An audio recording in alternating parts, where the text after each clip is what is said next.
So today, let's talk about boundaries, okay? In the early stages of when you're first in the talking phase on the dating apps, or even not on the dating apps, it doesn't matter. It all applies to the same scenario and how to handle it, okay? Hang on. When I'm leveling up my ladies' dating profiles with their photos, the goal, the men should be coming in hot. And a lot of times, I level it up so much, they're coming in too hot. In the case of this young woman who's in Arizona, these men are coming in very hot. So she asked me this question: how should I respond to people that want to take me off the app right away? All right. And she's not the only one. I know this happens to all of you ladies, or a lot of you ladies often. So I'm going to tell you how to navigate this scenario and a few others. Hang on. So first there was this guy, okay, who immediately, this was their first message. She just said, hope you had a nice day. Because I tell the ladies, you don't have to say much, because if I've done my job and we've done our job of leveling your photos up, you don't have to say much in the beginning. They will be coming in. And not only are they extending the time, of course, but then once you crack the door open, even just a little bit, hope you had a nice day, this guy, like right away, he's like, I hope you had a nice day. I'll be leaving town for a trip with my dad on Friday for 6 days. Any chance you have time before that, for a date before that? Like, he wants to meet her right away, okay? It's a lot. I don't recommend doing this, men, by the way. So I told her what I'm going to tell you guys, all right? So if somebody wants to just right out of the gate meet you right away, well, it's flattering. Never meet anybody without getting on a call first, okay?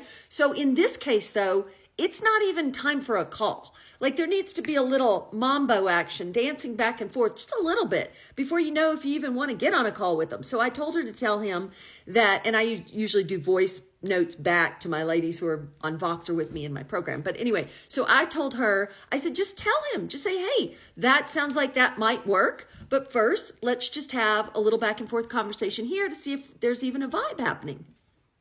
Straight to the point, okay? And if he is sincerely interested, if he's really interested, then he will be willing to play along, okay? Hang on, there's more. And then again, you just do a couple, like 3, 4, back and forth. They're asking you a question, you ask them a question, back and forth. And then you can say, hey, by the way, I'm not really on the apps that much. It might be better to get to know you on a call. What do you think? Don't give your number yet, okay? Then they'll come back and they'll say, sure, I'd love to get on a call. And they'll give their number, usually. And then you go, well, actually, I prefer if you call me. You give them your number. If you don't want to give them your number, you can call within the app on Bumble and maybe Hinge, I'm not sure. But you can even get a Google phone number and have that ready. And then you say, actually, I prefer if you call me, because I want to see them making effort, not you, them.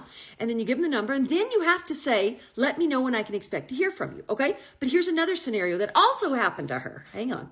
So I was so excited for her, for this guy, because before I even let my ladies who I'm working with talk to a guy, they have to show me the guy's profile. And I read between the lines and I tell them what I think of them and if I think they're good enough or not, right? I'm teaching them how to pre-qualify like a matchmaker. Was a huge part. After you level up your photos, you got to know how to pre-qualify, okay? So in his case, super excited. He's cute. He's everything. But right out of the gate, I think this is like I think she probably just said something similar to what I say. Hi, blah, blah, blah. He comes in hot right away. I'm in blah, blah, blah. I reside blah, blah, blah. Look at my Facebook. And then he says, and after, please just text me. Okay? So don't have your social media connected to any of the dating sites, number 1. 2, as I told her to tell him, she's private. She's not really on social media, doesn't want to exchange her social media stuff. Do not let them look at your social media. You need to contain the narrative. Don't let anybody dig into what you got going on in social media early on in the early stages of dating. Also, she doesn't want to text him, okay? She wants to talk to him a little more through message, and then she will give him the line, hey, I'm not on the apps much. I prefer if you call me blah, blah, blah, okay? This is how you wrangle it. This is how you set boundaries out of the gate. This is how you control the narrative. So you don't have to give in and do all this sharing the social media, texting them. No, let them lead, but make sure that they're putting in effort every step of the way. But that's why you have to have very good boundaries in place out of the gate. All right? I hope it helps.